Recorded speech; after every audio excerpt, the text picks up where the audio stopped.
ARYW. I'm the president of Toronto School of Traditional Chinese Medicine. I'm one of the organizers with this organization. This organization is composed of the majority of our profession. Okay, so the others are just a very small group, and we have a debate. They have their reason, but a very small reason. The government has never consulted us, the large population of the profession, but still claim that they consulted. Okay? But they owe us an explanation. They owe us an explanation, right? They owe us about the right that we talk about it. Okay, yeah. Who are the others that you talk about?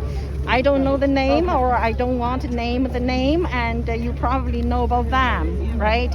And then that's what those people are, and they wanted what they had, but there is hidden agenda.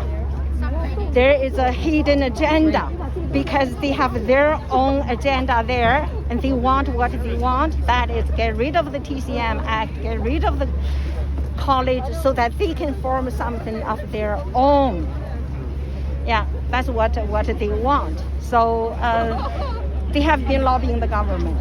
Okay, they have been lobbying the government, and very strongly. So in this case, now we are the two sides, but their sides, I would say, very small. They do not represent our profession. Here we have 5 schools, okay, and we also have a few major associations of our profession. We have students here, we have practitioners here, we have school owners, and so on. So this is a group that represents the majority of our profession, not the others.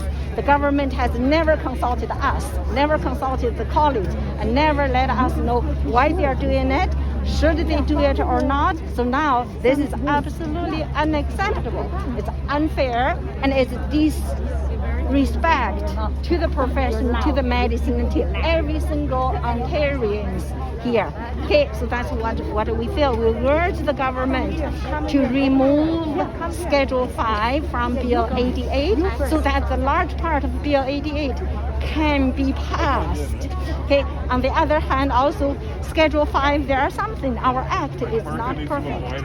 Our college is not perfect, but it is not unfixable.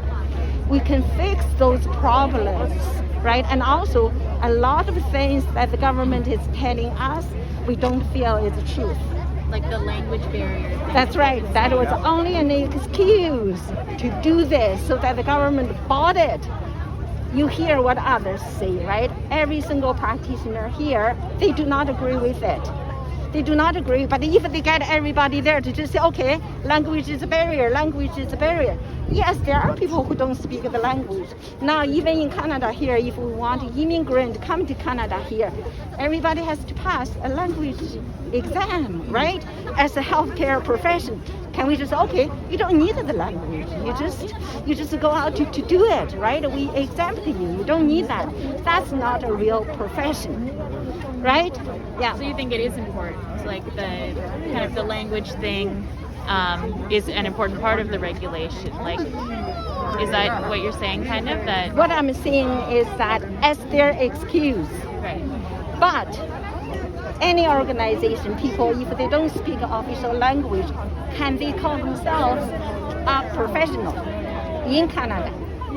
Right? Yeah, it would be a kind of a rare thing compared to others. Well, and also we are bound by the law. Our law here is the RHPA.